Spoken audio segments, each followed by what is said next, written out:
What's going on, everyone? Welcome back to another episode. I want to ask you a question.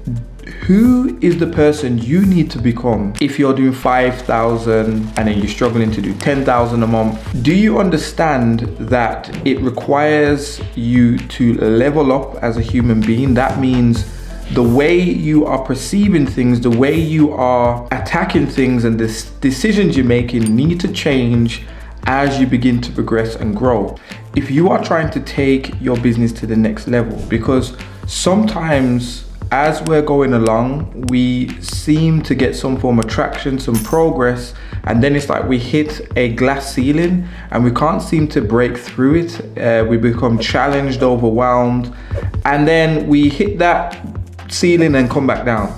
And that's why it's important that you're always asking yourself the right questions. The answers are actually within, like, we have the answers to it. We know what we need to do, but for some reason we fail to do it. So I want to ask you, who is the person you need to become to take your clinic to the next level? If you're doing 5 figures a month and you want to get to 6 figures a month, who's the person you need to become to do that? Or if you're doing, let's say, 5 figures a year and you want to get to 6 figures a year, who's the person you need to become?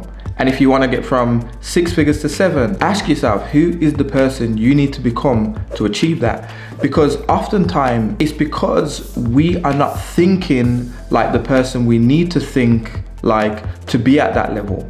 Meaning our thinking's wrong, because the success is a decision away, and based on how we think is based on the outcomes we get. So you often see it, if we think like a 10K a year business, we are going to produce a 10K a year business. If we think like a 100K a year business, we are going to produce 100K a year. I hope that makes sense. It may be a bit of this sounds a bit spooky, or not spooky, but it sounds a bit weird.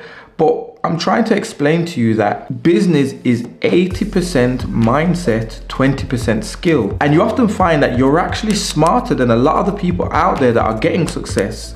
And that is the determining factor why you should understand it's not so much about how smart you are in terms of what you know, it's about how smart you are at applying what you know. And sometimes we're not applying what we know, hence why we're not getting the results we're looking for. We know if we need to get to 100K a month, what we're up against. We know we're probably going to need to build a bigger team. We're going to need to have different systems. We're probably going to need to spend more, but then we fail to do it. So that's what I mean.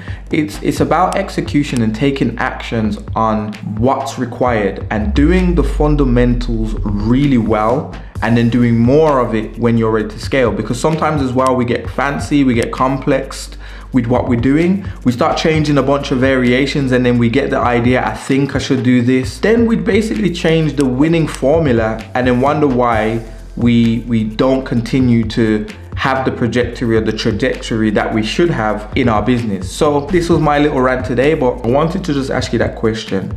For you to get to your goal that you're looking to achieve, whether it's in a month or a year, who's the person you need to become?